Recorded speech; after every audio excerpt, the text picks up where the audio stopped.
శ్రీమన్నారాయణ, మనకు చాలామందికి భగవంతుణ్ణి ఏం కోరిక కోరాలో తెలియదు. చాలామంది నాకు అది కావాలి, ఇది కావాలి, ఇది కావాలి అని రకరకాల కోరికలు రకరకాల వెంపర్లాడుతూ ఉంటారు.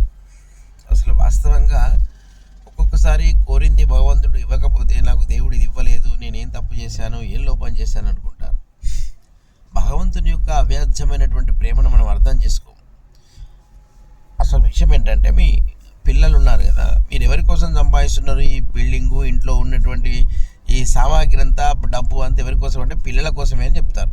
ఎవరైనా భార్య పిల్లల కోసం, మా కుటుంబ సభ్యుల కోసం, అమ్మా నాన్న కోసం. మరి మీ పిల్లల కోసం సంపాదించినప్పుడు మీ పిల్లగాడు మిమ్మల్ని ఒకసారి చాకు ఇవ్వమని అడుగుతాడు. మీరు ఇస్తారా? వాడు ఏం చేసుకుంటాడో, ఏం తెంపుకుంటాడో అని ఇవ్వరు.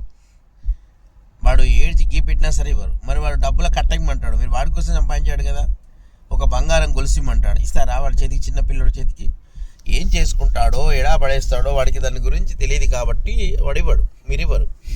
అలాగే పరమాత్మ కూడా అతనికి మన పిల్లలు ఏది ఎప్పుడు ఇవ్వాలో, ఏది ఎప్పుడు ఇవ్వకూడదు, ఏది ఇవ్వాలో అనేది అది ఆయన యొక్క నిర్ణయానికి మనం కట్టుబడి ఉండాలి. అసలు విషయం ఏంటంటే, మనం ఎలాంటి కోరికలు కోరుతామంటే, మీకు ఒక చిన్న కథ చెప్తాను.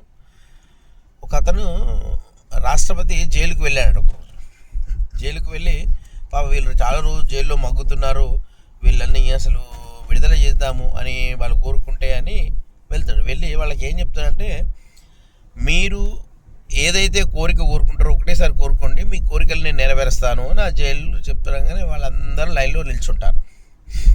నిల్చుని ఒక్కొక్కరు ఏం కావాలి మీకు అంటే, ఒక అతను ఏమంటాడు, మాకు సబ్బులు సరిపోవడం లేదండి, పెయ్యి సబ్బులు సరిపోవడం లేదు, బట్టల సబ్బులు సరిపోవట్లేదు, తక్కువ ఇస్తున్నారు మాకంటే. ఈయనకు సబ్బులు శాంక్షన్. ఇంకో మాకు చలి ఎక్కువ ఉంది, మంచి దొడ్డు రగ్గులు లేవు, అది కావాలి అని ఒకరు అడుగుతారు, రగ్గులు ఇచ్చేస్తారు. ఇంకొకరు నెక్స్ట్, నాకు కర్రీస్ సరిపోవట్లేదు, కొంచెమే కర్రీ పెడుతున్నారు, కర్రీ సరిపోయేంత కావాలి, ఇతను కర్రీ ఎట పెట్టండి, ఇందులో దొడ్డు బియ్యం పెడుతున్నారు ఒకరు.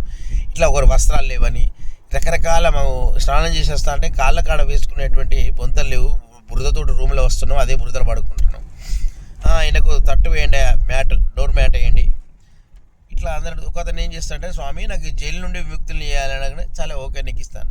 ఆయన అయ్యో మాకు కూడా కావాలంటే, నేను మీకు ఒకేసారి చెప్పాను కదా, ఒకే కోరిక కోరుకోవాలని. అట్లాగే జైలు నుంచి విముక్తులు అవ్వడానికి కోరుకోవాలి, కానీ జైల్లోనే ఇంకా మగ్గిపోవడానికి నాకు ఈ తుచ్చమైనటువంటి కోరికలు రాష్ట్రపతిని కోరుకోకూడదు. అలాగే భగవంతుని కూడా మనం ఆయన అనుగ్రహం, ఆయన ప్రేమను మాత్రమే కోరుకుంటే అన్నీ దక్కుతాయి.